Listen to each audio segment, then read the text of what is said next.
Hey, what is going on, guys? It is Young here, and today I'm back in another Fortnite video. And in today's video, I'm going to be giving you guys 5 very good tips that you guys can use, and basically just 5 very good techniques that you guys should be practicing to help you guys improve on your build and become faster, more consistent, and all the above. So definitely stay to the end of the video because I have a lot of really good things to work on. And before we get into the video, I have a V-Buck giveaway. I'm going to be giving away 2,000 V-Bucks. And if you guys want a chance to enter this giveaway, all you guys have to do is to drop a like on this video. Make sure you guys are subscribed to my channel, turn on my post notifications, and also leave a comment down below of your Xbox gamer tag, your PSN gamer tag, or Epic account. And you guys will be automatically entered into my next giveaway, which I'm giving away 2,000 V-Bucks. If you guys want some free V-Bucks, make sure you guys do enter into the giveaway. And alright guys, let's go right to the video. Alright, so here in this video, I wanted to be showing you guys 5 building techniques that I use to practice my builds, and I use these to warm up every single time I hop on. I go into creative and I do these techniques. They usually take me, I would say, 5-10 minutes tops, and it's very good for helping me warm up and also getting my mechanics down when it comes to building, because there is a very specific routine that I do, because when it comes to actual games, there's certain builds and certain edits that you run into pretty much every single game on a consistent basis. And on this video, I'm going to specifically be focusing on the building. I can definitely make an editing video of this. If you guys are interested, definitely let me know in the comments that you want to see an editing tutorial or an editing top 5 when it comes to practicing those. So here we are going into the first one. I feel like the best way to start out is just doing 90s. And you can do 90s whatever which way you want. You can do them.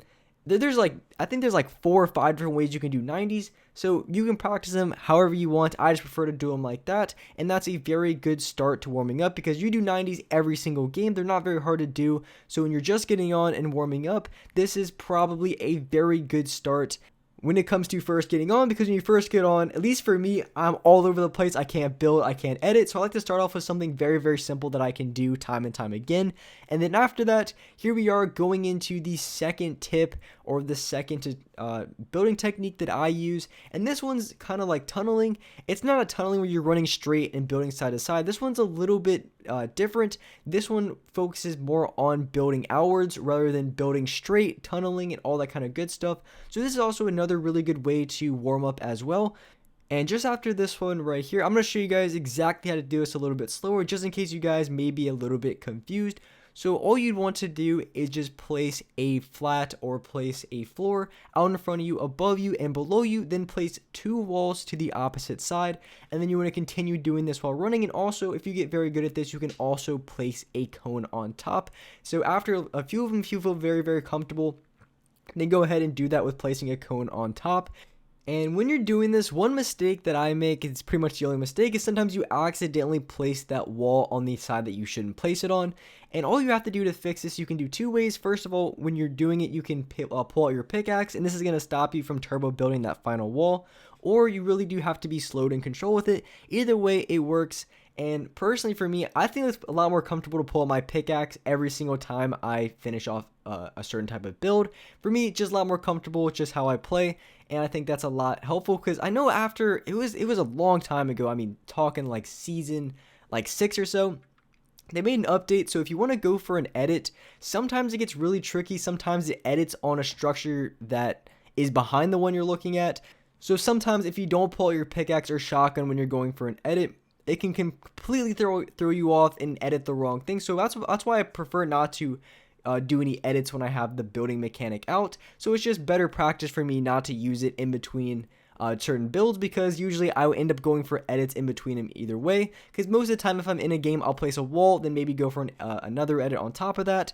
So that's why I pull out my pickaxe a lot when I'm doing edits instead of editing with my map out. So moving on to the third technique in this video that I use to warm up.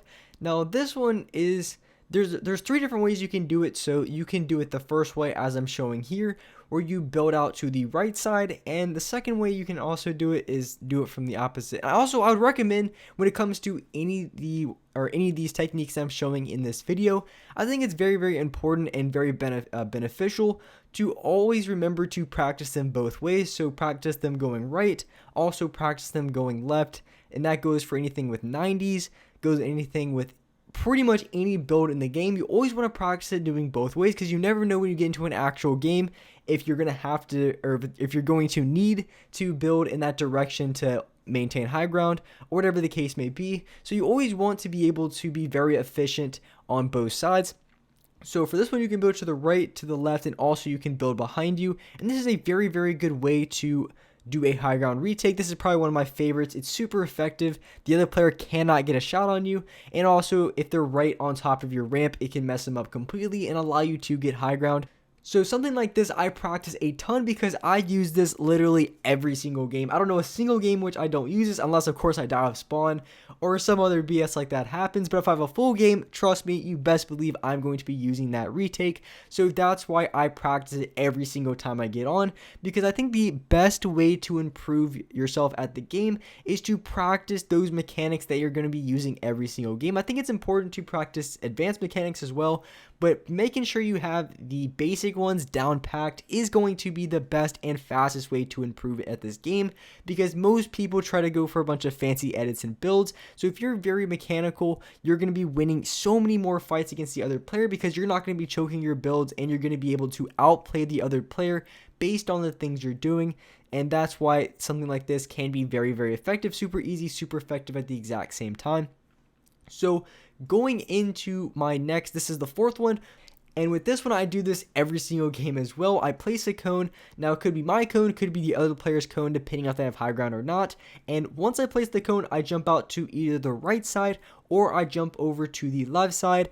And then as soon as I jump, place a flat, place that floor, whatever you want to call it, then place your walls and then ramp above. Now, this is something that I do a lot. Another really good, very useful high ground retake to do.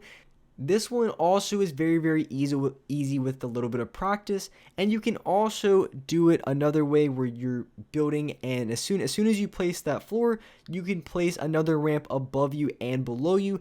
That way you can continue to ramp out. Now, sometimes I do this, but usually in game, if I'm going against someone who's in just above me, just in front of me, just by a little bit, I like to jump to the side as soon as I can, place my walls, place a ramp on me, and then place a ramp above. Usually it blocks them off and allows me to get high ground very quickly.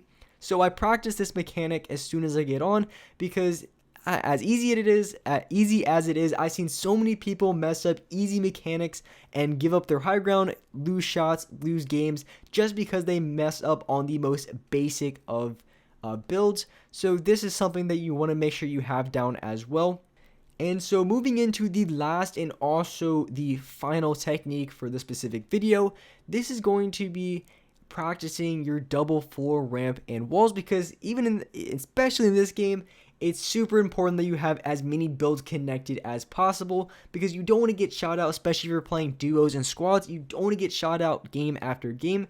So the way I practice it is I do a 90, and then off of that 90, I do a double ramp, floor, and wall, and then I continue to do this all the way up. And usually when I do all these techniques I didn't mention earlier, I do them all the way to sky limit. Of course, for the second one where you're just tunneling out, it's not gonna be the same thing, but all these I do it to the sky limit at least once, and that's pretty much a really good warm-up to have. So if you do all these 5, spend like a minute on them each at the beginning of every single time you hop in creative, practice these. I guarantee you it's going to improve your mechanics significantly. And when it comes to those more advanced mechanics, those more advanced high ground retakes, all that kind of good stuff, it's going to make it a lot easier, because these basics are going to be, you're going to have them so down so very good that when it comes to getting into these little bit harder techniques, that it's going to make it a lot easier to do those versus just going into them right off the start. It's going to be a lot more difficult because you're not already warmed up or anything like that. So these 5 are probably my top 5 when it comes to warming up. There's also a few honorable mentions as well, but these are probably my top 5. And also, like I said at the beginning of the video, if you guys want to see kind of my warm up when it comes to editing, definitely let me know in the comments down below, and I will for sure make a video on that as well, because I do have a lot of really good, really simple edits that I practice every single time I hop on that really help me improve my editing and allow me to hit edits consistently every single game. And with that being said, that's a wrap up for this video. If you guys enjoyed this video, if you guys liked it, make sure you guys do drop a like, make sure you guys do subscribe to the channel if you're not already, turn on my post notifications so you guys are notified for every single new video. And alright guys, I'll see you next video.